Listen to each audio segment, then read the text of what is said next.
ওকে, DBMS এর মধ্যে এখন যেটা আমরা ফার্স্ট টপিক পড়বো সেটা হচ্ছে নর্মালাইজেশন। এবং ফার্স্টে যে জিনিসটা জানতে হবে যে what is normalization. So normalization is a process of organizing data in a database.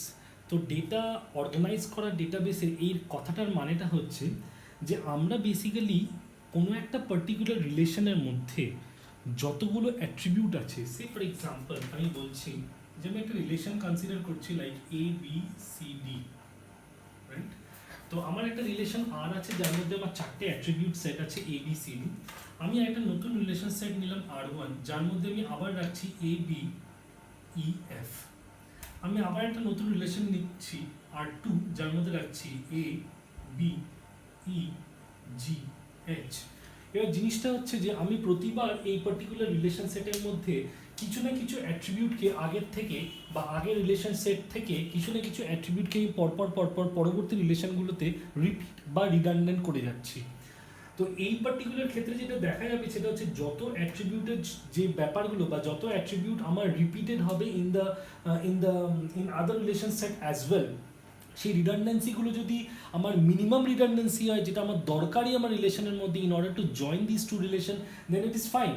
But যদি সেটা না হয়ে গিয়ে এরম হয় যে আমি আমার এই রিলেশনশিপের মধ্যে বা আমি আমার এই রিলেশনের মধ্যে এমন কিছু অ্যাট্রিবিউট দিয়ে দিচ্ছি যাদের অ্যাট্রিবিউটের ইনক্লুশন না করলেও চলতো আমার, যেরকম সে ফর এক্সাম্পল আমি বলছি যে সে ফর এক্সাম্পল আর আর আর ওয়ানের মধ্যে এটা যদি আমি দুটো রিলেশনের মধ্যে দিতাম তাহলেই আমার জয়েন করতে সুবিধা হতো, বাট স্টিল আমি হয়তো বিটাকে দিয়েছি সে।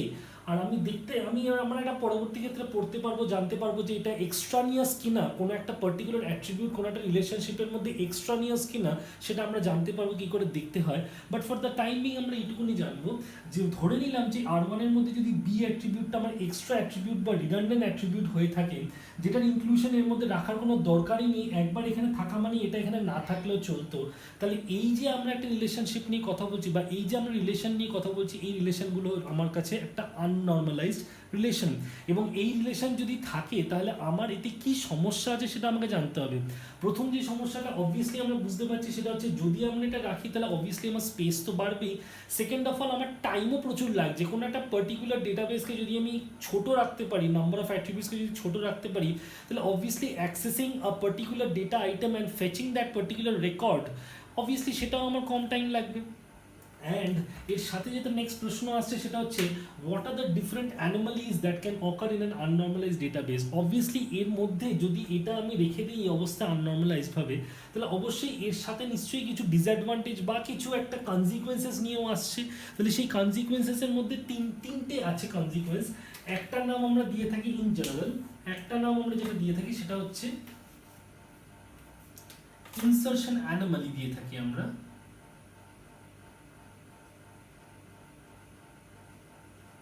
একটা বলি হচ্ছে ডিলিশন অ্যানোমালি,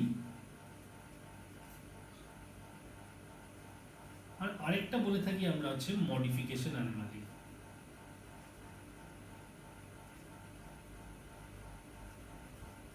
এই অ্যানোমালিগুলো অকার করছে একটা আননর্মালাইজ ডেটাবেসের ক্ষেত্রে। আমরা কখনোই এটা বলছি না যে আমাদের উদ্দেশ্যটা বা আমাদের অবজেক্টিভটা নর্মালাইজ করে একদম রিডান্ডেন্সিকে কমপ্লিটলি রিমুভ করে দেওয়া, এটা কিন্তু আমাদের অবজেক্টিভ নয়।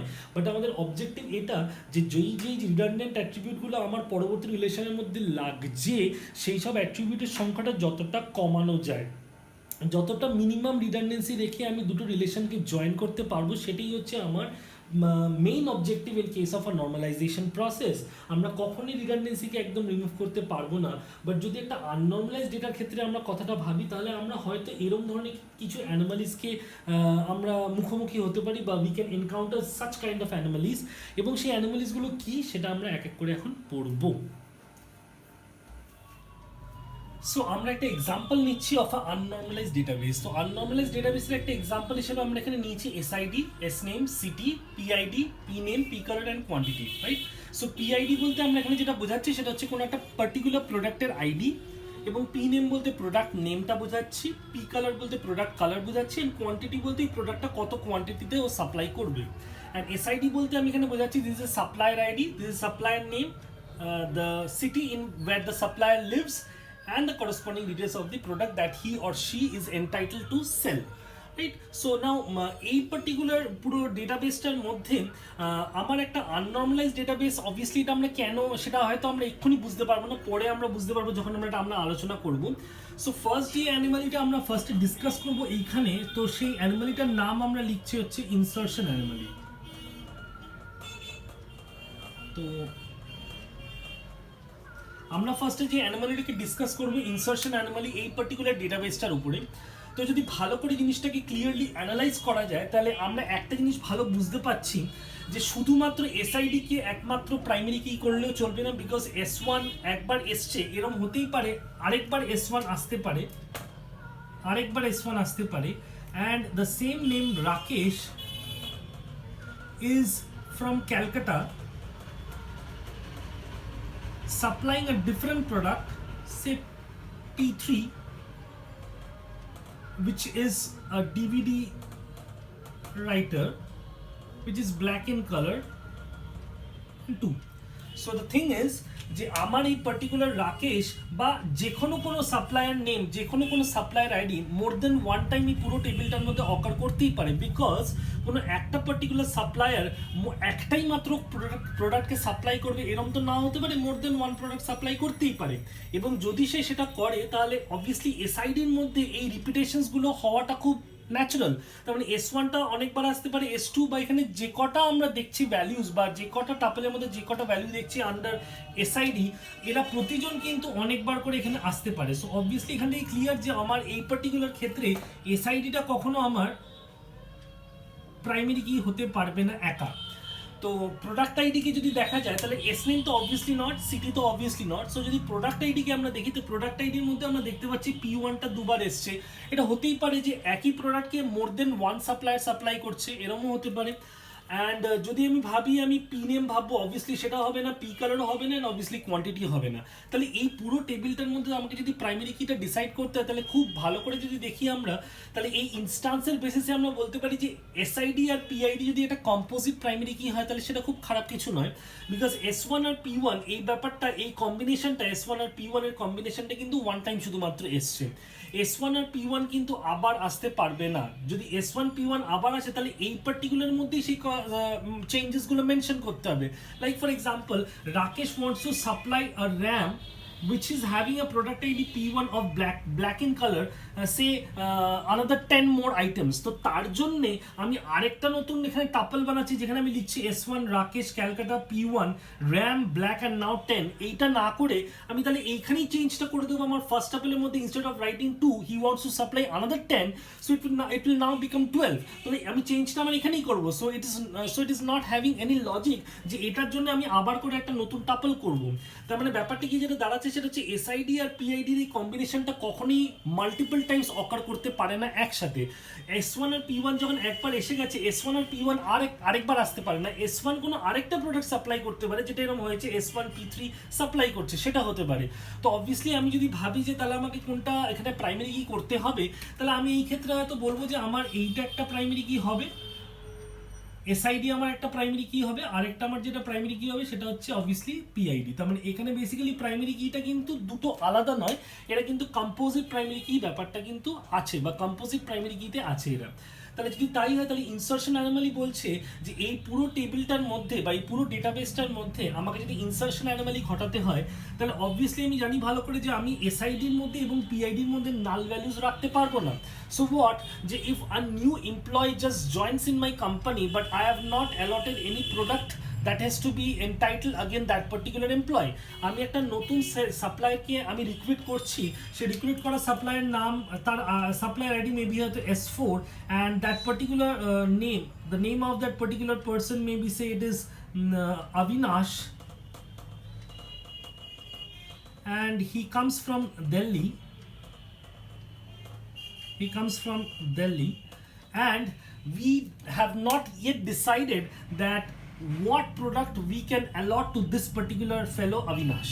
তো যদি আমি এটা না জানি, এই মুহূর্তে যদি আমি এটা না বলতে পারি, তাহলে এরকম ধরনের কোনো এন্ট্রি করাটা আমার এই পার্টিকুলার টেবিলে কখনো পসিবল হবে না। উল্টোটাও ভাবতে পারি যে একটা নতুন প্রোডাক্ট আমি সেল করব বলে আমি ভাবলাম, so I want the details of that particular product, যে আমি কতগুলো প্রোডাক্ট একবারে নিয়ে আসলাম আমার গোডাউনের মধ্যে, এবং এরপর আমি অ্যালটমেন্টটা হয়তো করবো যে এই প্রোডাক্টগুলো তোমাকে এইভাবে সাপ্লাই করতে হবে। তো সেই প্রোডাক্টের ডিটেলসও যদি আমি আমার এই পার্টিকুলার টেবিলের মধ্যে রাখতে চাই, বিকজ আমি শুধু প্রোডাক্টের ডিটেলস রাখছি, এই প্রোডাক্টগুলোকে কে সেল করবে সেটা এখনো ডিসাইড করতে পারিনি, তো আগেন প্রোডাক্টের ডিটেলসও শুধুমাত্র কিন্তু এখানে স্টোর করা যাবে না। তো ইন আইদার ওয়ে আমার দু ক্ষেত্রেই, যদি সাপ্লায়ার শুধুমাত্র আমি স্টোর করতে চাই, প্রোডাক্টের ডিটেলস আমি জানি না, তাহলে আমি পারবো না, অথবা প্রোডাক্টের ডিটেলস জানি এবং সাপ্লায়ারকে আমি জানি না, তাহলে আমি পারবো না। অ্যান্ড যদি আমি এটা না পারি, তাহলে এরকম ধরনের কোনো অ্যানোমালিকে আমরা বলছি this is a insertion anomaly, and this is because it is an unnormalised database. এটাকে যখন আমরা নর্মালাইজ করবো, তখন অবভিয়াসলি এরকম ধরনের কোনো সমস্যা থাকবে না। কি করে করবো সেটা আমরা কামিং ক্লাসেসে দেখছি। তো নেক্সট যে অ্যানোমালিটা আমরা পড়বো, সেই অ্যানোমালিটার নাম হচ্ছে ডিলিশন অ্যানোমালি।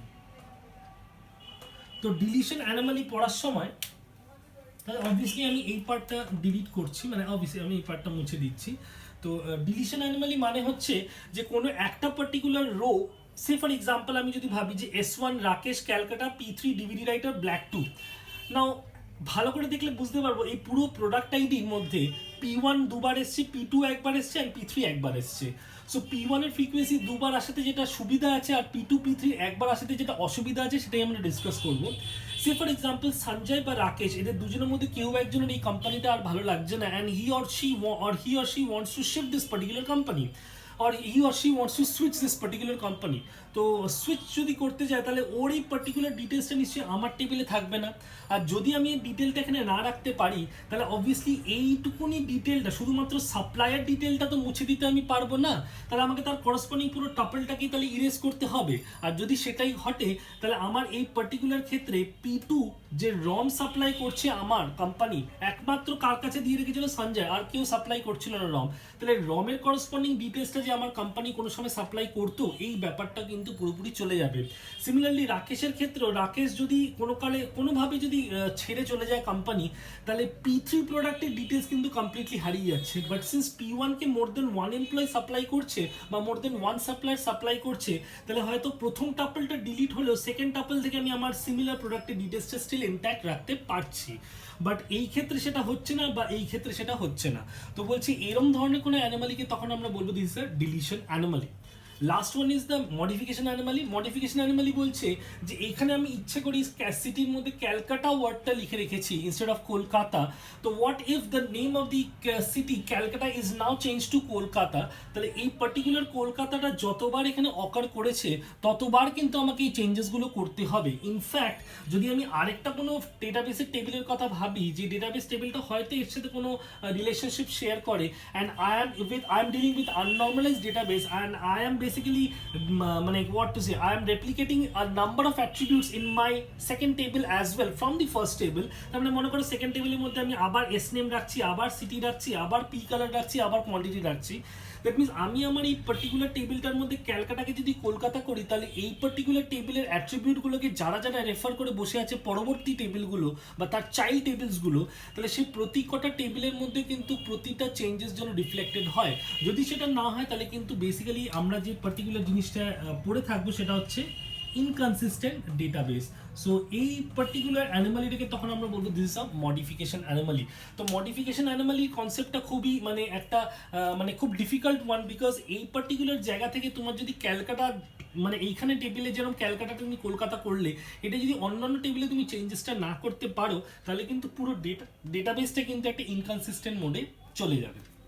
এবং তাতে ভবিষ্যতে আমি যখন কোনো একটা পার্টিকুলার ডেটাকে ফেচ করতে চাইবো from the database, then it will become a real hard problem. এখন যেটা পড়বো সেটা হচ্ছে ফাংশনাল ডিপেন্ডেন্সি। তো ফাংশনাল ডিপেন্ডেন্সি বলতে আমি যেটা বুঝছি সেটা হচ্ছে, আমি এরকম ধরনের একটা এক্সপ্রেশন লিখেছি এক্স, তারপরে অ্যারো দিয়ে ওয়াই। তো এইটা লেখার কারণটা কি, বা এটা আমি কখনই বা লিখতে পারবো, সেই দুটো জিনিস আগে আমরা জানবো। তো আমি ধরে নিলাম যে এই যে এখানে আমরা একটা ডেটাবেসের স্ন্যাপশট আমি দেখতে পাচ্ছি, এই পার্টিকুলার রিলেশনটাকে যদি আমি বলি দিস ইজ রিলেশন আর, এটাকে যদি আমি রিলেশন আর দিয়ে দেখাই, দেন এই রিলেশন আর এর মধ্যে আমার চারটে অ্যাট্রিবিউট আছে, একটা হচ্ছে A B C and D.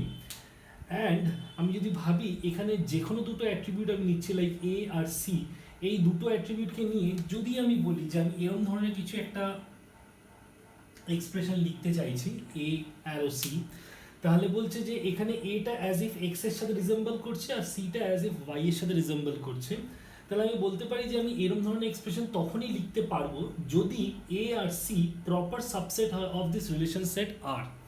তো এ যেহেতু একটা proper subset of R and C is also proper subset of R, তাহলে আমার ফার্স্ট কন্ডিশন যেটা ছিল সেটা ম্যাচ করে গেল।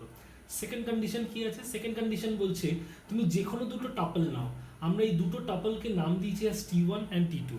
এই দুটো টাপল আমরা নিচ্ছি, তো এইখানে আমি এই ক্ষেত্রে হয়তো এই দুটো টাপলকে আমি কনসিডার করছি, একটা এইটা আর একটা এইটা। আমি নাম দিলাম এটাকে as t1, এটাকে নাম দিলাম as t2। তাহলে আমি যদি এটাকে t1 বলি, এটাকে t2 টাপল বলি, তাহলে t1 টাপল আর t2 টাপলের মধ্যে এটা আমি x বললাম আর c টা আমি y বললাম, তাহলে t1 of x is equal to t2 of x হচ্ছে এখানে, কারণ a1 দু ক্ষেত্রে ইজ ইকুয়াল। তাহলে বলছে এই এক্সপ্রেশনটা তখনই লিখতে পারবো যদি t1 of x equal to t2 of x implies t1 of y equal to t2 of y। তাহলে t1 of y বলতে y আমার এখানে কোনটা, c কে আমি y হিসেবে বলছি, তাহলে t1 of y is equal to t2 of y। That means a1 এর জন্য c1 এসছে একবার, আবার যখন a1 এসছে তখন আবার আমি c1 ই পাচ্ছি, রাইট? তো যদি এটা ঘটে তাহলে আমার এই পুরো জিনিসটা, এই যে আমি t1 আর t2 টাপলের জন্য করলাম, এটা আমাকে পুরো এন্টায়ার ডেটাবেস রিলেশন সেট আর এর জন্য প্রতিটা টাপলের জন্য করে দেখতে হবে যে যখন যখন a1 এসছে তখনই কি c এর আন্ডারে c1 এসছে। বা আমি যদি ভাবি এখন a2, যদি আমি নেক্সটটা দেখি a2, তাহলে a2 এর জন্য এটা একটা a2, এটা একটা a2, তো a2 এর জন্য একবার c2 এসছে, আবার a2 এর জন্য কি c2 এসছে, ইটস গুড, তার মানে ঠিক আছে। আরেকটা টাপল আছে a3, তো a3 যেহেতু একটাই আছে টাপল, আর কোনো টাপল নেই a3 নামের, মানে a কলামের আন্ডারে a3 একটাই আছে, সো ওর জন্য একবারই এসছে c2। যদি a3 আবার a অ্যাট্রিবিউটের আন্ডারে আসতো তাহলে যেন সেটা যেন c2ই হতো, তবেই আমি এই পার্টিকুলার নোটেশনটা আমি লিখতে পারবো। এবং যদি আমি এটা লিখি তাহলে আমরা এরকম ধরনের কোনো নোটেশনকে কিভাবে আমরা বলছি বা কিভাবে আমরা বলবো এটাকে, না বলবো হচ্ছে C is functionally dependent on A, অথবা আমি বলতে পারি functional dependency from A to C, এটাও আমি বলতে পারি। অথবা বলতে পারি the values of the component c is determined by the values of the component of a, right? So তো আমরা এখন যেটা পড়বো সেটা হচ্ছে নেক্সট, এটা একটা পার্ট গেল, তো এটা হচ্ছে ফাংশনাল ডিপেন্ডেন্সি। এবং এই এক্সাম্পলটাকে যদি আমি কনসিডার করি তাহলে এই এক্সাম্পলের মধ্যে আমার কিছু ফাংশনাল ডিপেন্ডেন্সি আমরা খোঁজার চেষ্টা করব। তো ফার্স্ট যে ফাংশনাল ডিপেন্ডেন্সিটা আমি লিখেছি সেটা হচ্ছে C is functionally dependent on A. তো এই পার্টটা আমরা যদি কম্পেয়ার করে দেখি এই টেবিলের জন্য, দেখি কি হচ্ছে। তো আমরা দেখলাম a1 যতবার এসছে ততবার c1 এসছে, a2 যতবার এসছে ততবার c2 এসছে, আর a3 এখানে একবার এসছে c2 এসছে। তো এই particular functional dependency is good. যদি আমি এটা লিখতাম যে a is functionally dependent on c বা a is functionally determined by c, যদি আমি এই ব্যাপারটা লিখতাম তাহলে এটা কি এতে ট্রু হচ্ছে কিনা সেটা আমরা দেখে নিই একটুখানি। তো যদি দেখি তাহলে দেখে বুঝতে পারবো যে c এর যে ভ্যালুগুলো আছে, যেরকম c এর ভ্যালুটা এখানে দেখো c1 আছে, দুটো c1 এর জন্য কি কি ভ্যালু এসছে, c1 এর একবার a1 এসছে, যদি c1 এর একবার a1 আসে তাহলে পরবর্তী c1 এর জন্য যেন a1ই আসে, সেটা এখানে এসছে। নেক্সট আমি দেখছি c2 কতগুলো আছে, তিনখানা আছে, প্রথম c2 এর জন্য কি ভ্যালু এসছে a2, তাহলে পরবর্তী দুটো c2 এর জন্য যেন a2ই আসে, সেই ক্ষেত্রে কি আসছে, দেখা যাচ্ছে এটার জন্য আসছে বাট এটা কিন্তু মিসম্যাচ হয়ে যাচ্ছে। তাহলে এটা যদি মিসম্যাচ হয় তাহলে অটোমেটিক্যালি আমার এইরকম ধরনের কোনো ফাংশনাল ডিপেন্ডেন্সি কিন্তু হোল্ড করতে পারে না। তাহলে যদি এটা হোল্ড না করতে পারে তাহলে এরকম ধরনের কোনো ফাংশনাল ডিপেন্ডেন্সি এই টেবিলের জন্য আমি লিখতেও পারবো না। তাহলে নেক্সট বলছে আরেকটা কিছু ধরনের ফাংশনাল ডিপেন্ডেন্সি হয়, সেটা হচ্ছে এইরকম ধরনের কোনো ফাংশনাল ডিপেন্ডেন্সি লাইক এ, তার মানে A is functionally dependent on A. তো এইরকম ধরনের কোনো একটা ফাংশনাল ডিপেন্ডেন্সিকে আমরা তখন বলি it's a kind of a trivial functional dependency. এইরকম ধরনের কোনো ফাংশনাল ডিপেন্ডেন্সি তখন আমরা বলবো this is a trivial functional dependency. তো ফাংশনাল ডিপেন্ডেন্সিকে অনেক সময় আমরা এফডি বলেও লিখে থাকি, কেউ এফডি বলে লেখে অথবা কেউ এটাকে এফ ডট ডি বলেও এরকমভাবেও লেখে। সো এটা ডিপেন্ড করছে একটা বইয়ের থেকে আরেকটা বই, যেই বই তোমরা রেফার করবে তার রেসপেক্ট এটা ডিফারেন্ট হয়ে যায়। তো এইরকম ধরনের কোনো একটা ফাংশনাল ডিপেন্ডেন্সিকে আমরা ট্রিভিয়াল ফাংশনাল ডিপেন্ডেন্সি বলি। এবং যদি এটাকে আমাকে জেনারেলাইজড ভার্সনে বলতে হয় তাহলে আমি হয়তো এরকমভাবে বলবো যে আলফা আর বিটা যদি আমার দুটো অ্যাট্রিবিউট সেট বা দুটো অ্যাট্রিবিউট হয় from the which belongs to the relation set R, তাহলে এই একটা ফাংশনাল ডিপেন্ডেন্সি তবেই আমি ট্রিভিয়াল বলতে পারবো যদি আমি বলি যে বিটার মধ্যে যেই পার্টিকুলার অ্যাট্রিবিউটসগুলো আছে তারা হচ্ছে is a proper subset of alpha, right? তার মানে আমি যদি এরকম ধরনের কোনো একটা জিনিস ভাবি যে এ বি টু এ, সেখানে এটা হচ্ছে basically a proper subset of this particular alpha, তো অবভিয়াসলি এরকম ধরনের কোনো একটা ফাংশনাল ডিপেন্ডেন্সি হোল্ড করতে বাধ্য, এবং এরকম ধরনের কোনো ফাংশনাল ডিপেন্ডেন্সিকে আমরা তখন বলবো this are trivial functional dependency. তার মানে যেগুলো দেখে এমনিতেই বোঝা যাচ্ছে যে হ্যাঁ এই ফাংশনাল ডিপেন্ডেন্সিগুলো হোল্ড করবে এই পার্টিকুলার রিলেশন সেটের জন্যে। তো আমরা আজকে এটা দেখলাম, এরপরে আমরা নেক্সট জিনিস দেখবো হচ্ছে এই ফাংশনাল ডিপেন্ডেন্সিকে ইউজ করে আমরা কিছু প্রপার্টিজ দেখবো, সেই প্রপার্টিজগুলো কি ওয়ান বাই ওয়ান আমরা সেটা পড়বো।